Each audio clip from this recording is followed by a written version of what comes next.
Hi there. I'm going to dive right into this. Keep it short and focused so more people watch. George R. R. Martin just made the first blog post update in a while, in which he starts by talking about how filming on the upcoming Dunk and Egg TV series begins first week of June and everyone's getting ready for that. But at the end, in the final paragraph, he talks about the winds of winter in such a way that I seriously think, and I know, but I think Winds of Winter might come out by the end of the year, and we might get real announcements on this by Worldcon in July. Quote, I hope to visit the shoot come July. We think they're going to be filming for about 3 months, so he intends to visit Northern Ireland again in July. And when I swing by Belfast on my way to the Worldcon in Glasgow, that Martin is going to Worldcon again. The show will make its debut next year. They're aiming for late 2025. And if it does well, The Sworn Sword and The Mystery Knight will follow. That they've said we want to do one of these per year, one every 12 months because they're short to make. By which time, I hope to have finished some more Dunk and Egg stories. That the fourth and fifth one are almost finished. Late 2027, I hope to have finished some more Dunk and Egg stories. Yes, after I finish The Winds of Winter. That Martin's feeling pretty good and excited again. That I think it takes half a year to write a novella. So if he writes one, probably two novellas, because he says plural, he thinks he's going to be working on Dunk and Egg stuff 2026 onwards or something. Martin is once again enthusiastic about finishing The Winds of Winter. Now, I bring this up because you notice things that get suggested in your videos again because of the algorithm.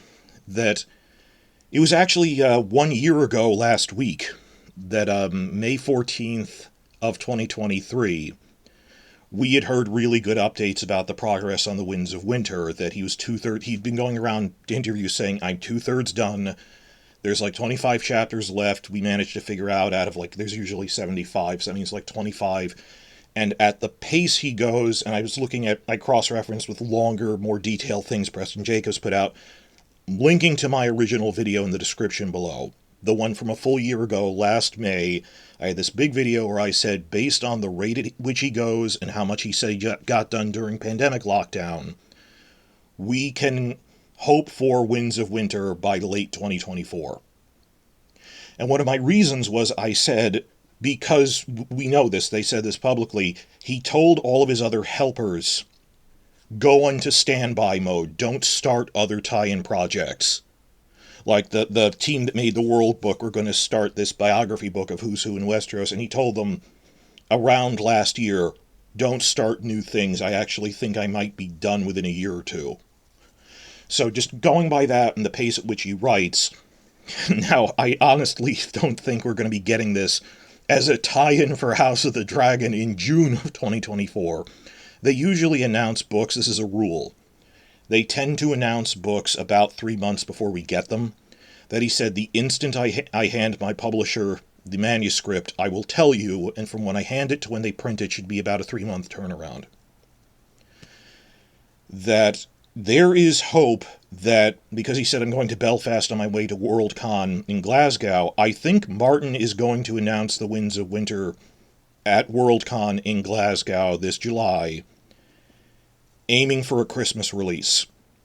Just because it would be a 3-month turnaround anyway, they might as well wait for it to be a Christmas release. I've said this for a year, and it's a little later in 2024, but still 2024, Christmas 2024. And I know people have given up. I still believe.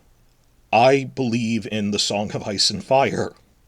I believe in the dream. The burden is heavy, but I believe. I believe in Martin. He was good to us. He knows his stuff.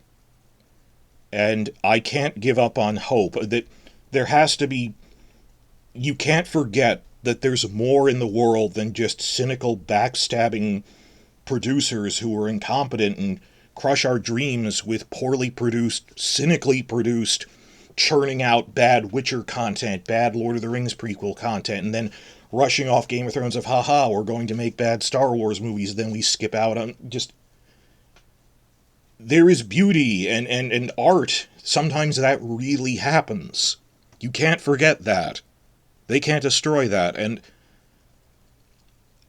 I can't give up on hope. I can't give up on hope the way Brooks did. I'm not going out like that. So I guess the conclusion of this video is I am doubling down on what I said a full year ago. I have faith in Martin. Even the man who has nothing can still have faith. Winds of Winter, Christmas 2024, ride or die.